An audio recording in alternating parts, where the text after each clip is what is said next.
Jumpa lagi dengan Nita. Saat ini kita kembali lagi ke Let's Talk with Business Talk. Nah, kali ini kita akan bahas mengenai catering industri. Tapi sebenarnya catering industri itu kan masih banyak orang nanya ya, apa sih sebenarnya catering industri ini? Nah, sekarang bersama gue ini sudah ada Chef Kiki di Let's Talk with Business Talk. Beliau adalah chef eksekutifnya Pangansari. Nah, Pangansari kan seperti yang Good Friends tahu sebelumnya bahwa kita merupakan food industry catering expert yang memang klien-klien kita merupakan ada di pertambangan, oil and gas, manufacturing. Nah, beliau ini expert banget mengenai catering industries. Nah, langsung aja kita kenal dengan beliau. Hai Chef Kiki. Hai Mbak Nita, apa kabar? Agak grogi sih ini sebenarnya. Deg-degan ya? Deg-degan karena kontennya apa karena sama gue nya nih? Dua-duanya guys. Oh, dua-duanya. Kaget sih tadi pagi-pagi tiba-tiba disuruh ada interview apa sih? Oh ternyata ya udah. Kayak orang sibuk ya, mesti interview segala gitu ya. Ditodong lagi kan? Siapa tuh orangnya? Ada lah yang nodong saya di belakang. Ada. Jadi terpaksa masuk sini ya, tapi senang sih bisa ngejelasin nanti mungkin mudah-mudahan. Gimana sehat? Alhamdulillah. Lahir batin? Lahir batin. Udah 3 juga loh. Makanya kita pakai masker kan? Enggak. Kita sudah melewati fase harus antigen setiap hari Selasa dan Senin. Ya. Itu harus antigen. Jadi good friends nggak usah khawatir. Kita nggak pakai masker sudah melalui protokol kesehatan. Yang ketat lumayan sih kan? Iya. Kalau di Pangansari memang seperti itu. Nah mungkin kita langsung aja diskusi tentang catering industri di Let's Talk with Business Talk. Oke, Chef, kenal diri dulu dong. Oke, hai, nama saya Kiki. Saya bergabung di Pangansari itu udah hampir 7 tahun nih ya. Awal masuk Pangansari langsung ke lokasi di Freeport site. Wih. Itu 4 tahun 2014 sampai 2018. Terus nggak lama pindah ke Jakarta. Saya jadi corporate chef di Jakarta untuk Pangansari hampir semua lokasi ya. Jadinya tanggung jawabnya lumayan banyak karena biasanya ya nggak cuma manajemennya doang, cooknya juga suka telepon minta masukan lah gitu. Jadinya ya harus standby dan harus siap pergi kemana-mana juga. Mungkin siap mental ya. Siap mental. Jadi dasar lahir batin. Tapi mental tuh batin juga sebenarnya. Iya, nah waktu di Freeport nih Chef, di F&B-nya atau di main kitchen untuk para pekerja tambangnya? Awalnya di main kitchen di catering, terus jalan tahun kedua kalau nggak salah saya masuk ke komersial. Itu di kayak di hotel, di coffee shopnya, terus ada bar lah di sana. Oh itu masih di bawah payungnya Freeport ya? Freeport, tapi memang dia ada dua, cateringnya sama komersial. Oh, awalnya cateringnya terus komersial. Berarti F&B-nya, hotelnya gitu ya?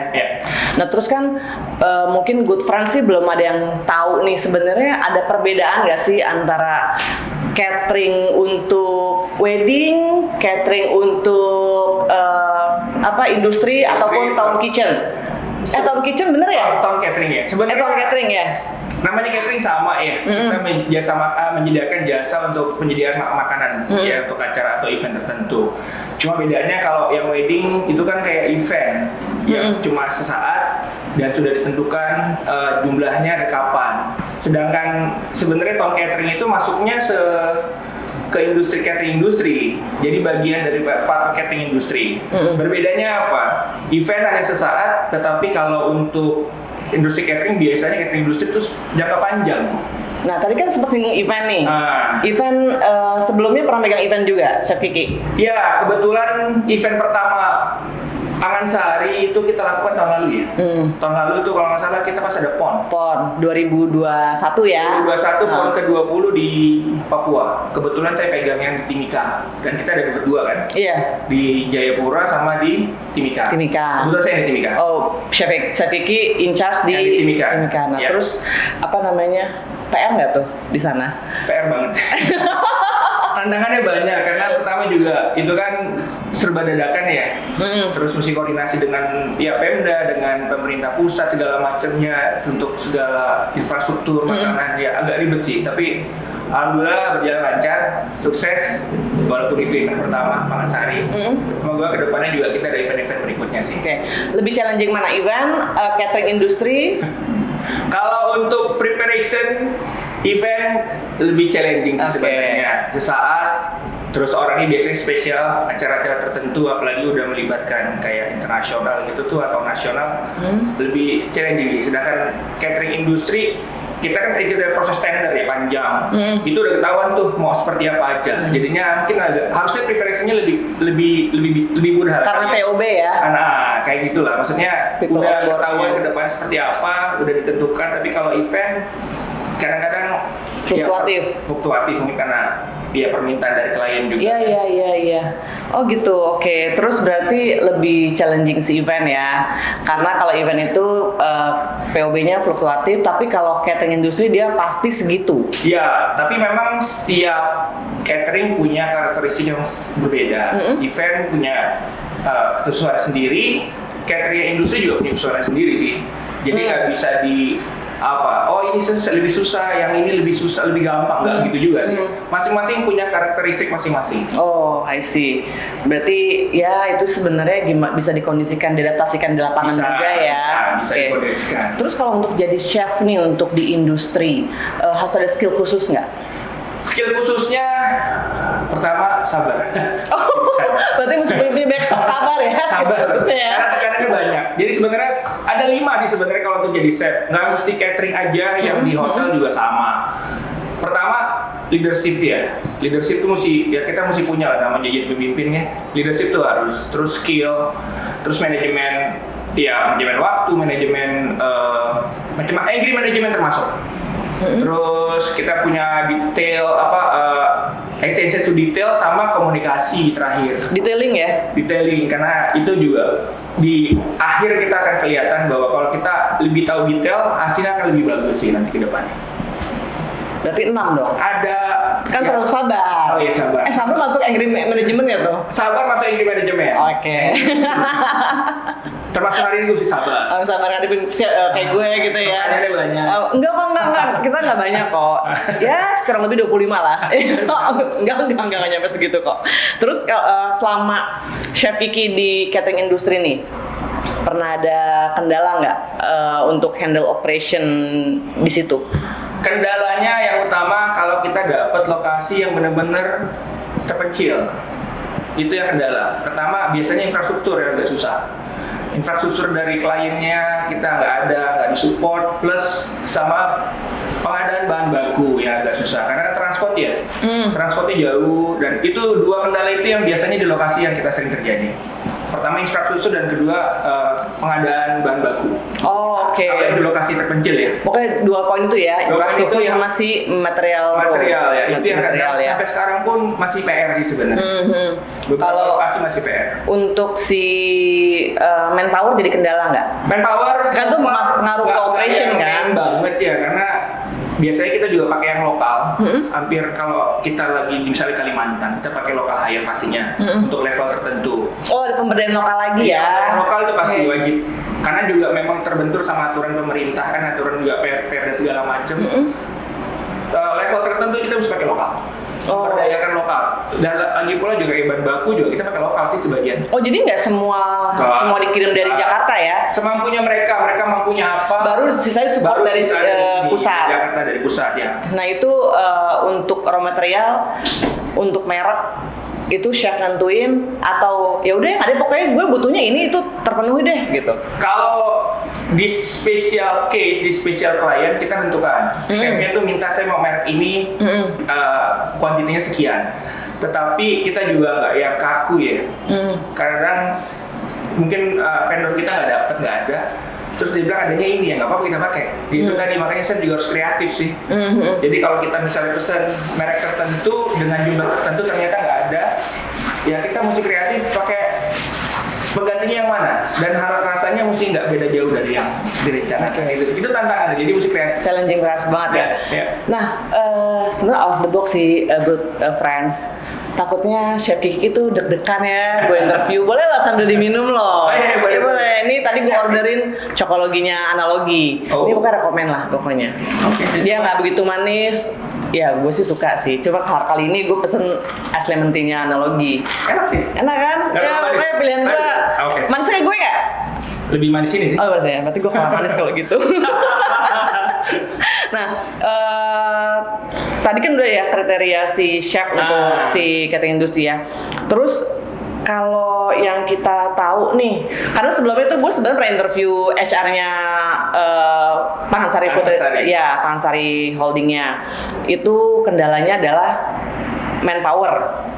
Dalam artian bukan skillnya nih, tapi durasi dia bekerja, terus dia ketemu dengan keluarga itu kan apa yang tadi kan Chef Vicky bilang lokasi ya yang jauh. Terus tadi sempat singgung Freeport gitu, itu kan udah kebayang tuh kan, nggak mungkin dia sebulan sekali pulang karena kos, ya kan dari manajemen juga. Paling tidak kan 2 sampai 6 bulan nih mereka pulang. Nah itu kan pasti ada pengaruh psikologi kepada si employee tersebut kan, manpower itu ya. Pasti. Nah itu solusinya apa tuh?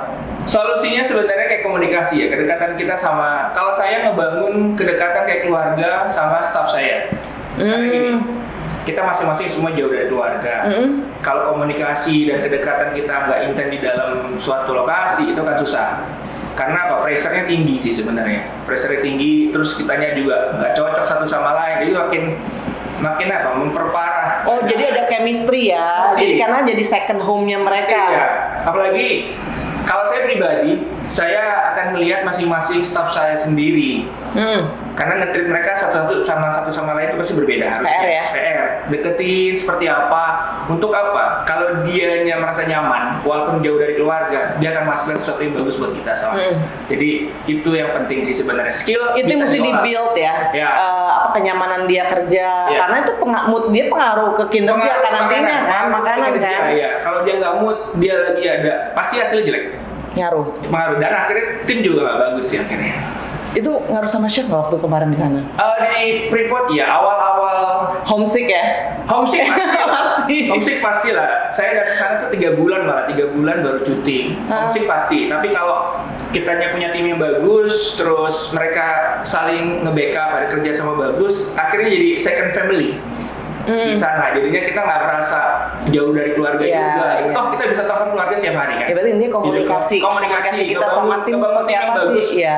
Biar kuat. Jadi bukan Chef Vicky not as a boss, tapi as a leader ya? As a leader ya. Yeah. Kalau jadi bos, ya beda lah ya. Pengertian bos sama leader beda. Beda. Kan kalau bos kan lebih yang, kalau gini, itu pasti bakal pengaruh ke karakter orang lagi. Tapi kalau kita bisa ngerangkul, dia jadi nyaman, itu yang dibentuk justru ya? Itu yang dibentuk pertama. Kalau saya ingin datang ke suatu tempat dapur atau ke restoran atau apapun, saya bentuk timnya dulu. Karena timnya solid, bagus, pasti akan menghasilkan. Atau jangannya dilihat bintangnya apa sih gitu. Jadi bisa tahu karakter orang enggak ya? Itu enggak ya? Enggak sih, gue nggak gitu.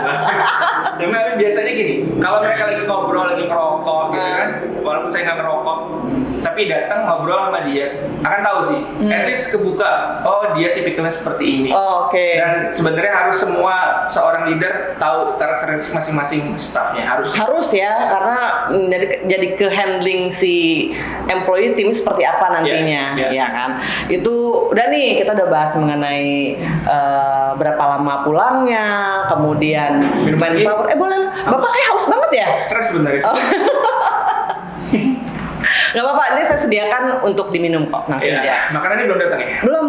Tadi Bapak order apa ya? Saya pesan burger kalau nggak salah tadi, burger sama kentang. Bapak biasa di Freeport hidup jadi makanannya bule ya? Enggak juga sih, saya suka makan apa aja. Kebetulan di sini adanya burger yang favorit saya, jadinya saya pesannya burger. Tapi memang itu the best burger sih so far. Enak sih. Iya enak kan, rekomen kan. Ini bukan karena analogi ya, tapi kita benar objektif ya. Ambil promo sih. Itu bonus, itu value-nya. bonus. Nah terus gue mau ke menu nih chef. Kalau untuk menu tuh biasanya nentuin dari chef yang bikin menu cycle, atau klien, atau dari klien dan chef itu nanti ada komunikasi untuk membuat menu. Sebenarnya kolaborasi ya, beda kayak wedding kebanyakan sih mereka request, saya mau ini, terus baru kita bikinin, terus mereka saling komunikasi setelahnya. Cuma kalau di industri catering yang top catering ataupun yang catering lain yang di lokasi, saya buat menu itu sesuai sama permintaan mereka. Mereka kan ada kriteria tertentu ya. Misalnya dia mau berapa main course, mau apa itu biasanya ada. Nah itu dari situ baru kita buat menu. Menu itu baru kita serahkan ke klien. Kalau klien setuju baru kita jalan. Ada juga yang klien tentukan. Saya mau breakfastnya mesti ada ini ya, sisanya terserah kayak gitu.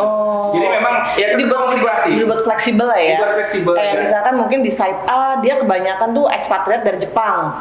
Berarti mereka akan ngajuin kalau bisa ada dari Jepang ya gitu kan. Itu disesuaikan memang. Disesuaikan sama karyawan dia sendiri. Nah, kan kadang-kadang tuh si employee di site atau di lapangan itu ada yang alergi, ada allergen food kan. Nah itu di-adjust dari klien atau chef yang mengajukan.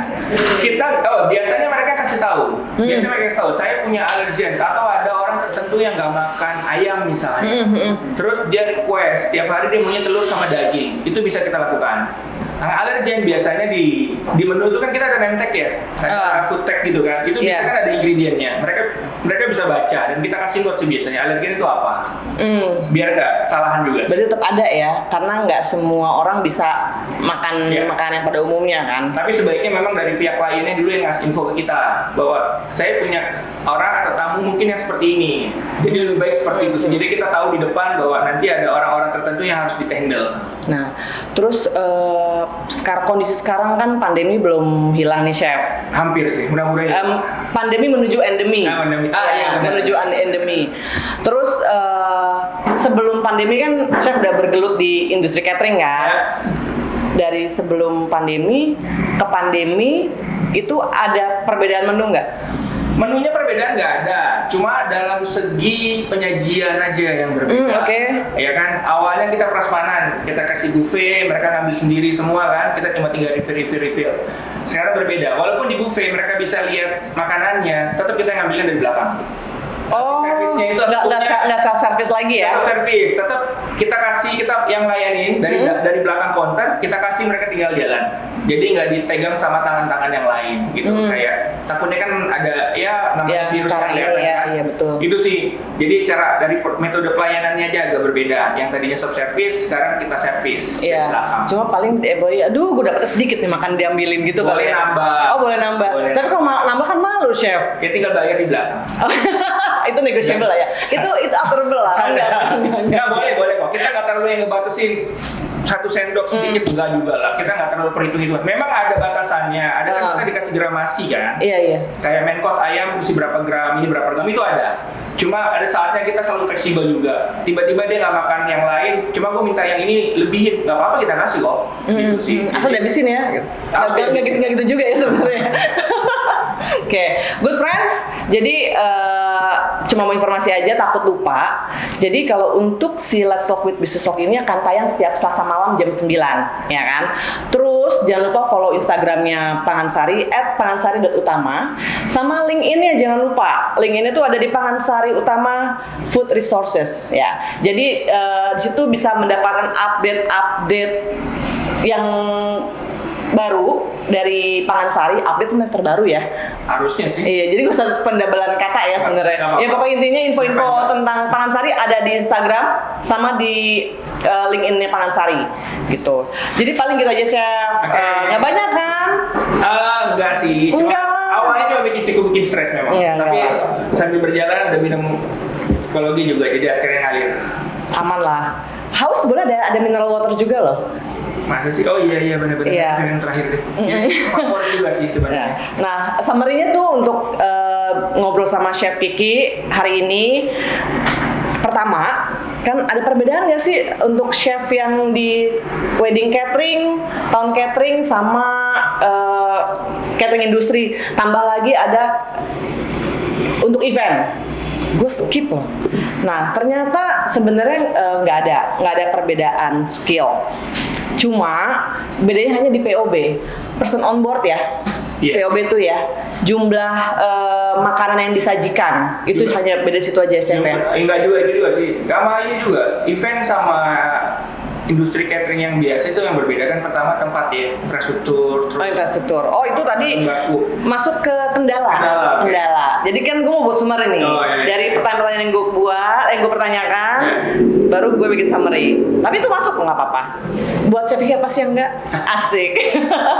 Nah terus ada skill khusus nggak sih untuk catering industri? Ternyata ada. Ada 5. Pertama leadership, kemudian manajemen waktu, ketiga angry management, which is mesti punya stok sabar yang banyak. Kreatif loh. Ya, Berarti 6 dong, bukan 5. Iya, boleh. Oke, Ada kreatif, detailing, sama komunikasi. Nah. Ya, terus kendala. Wajib tuh ya. Yang mana tuh? Yang 6 ini ya, wajib harus punya ya.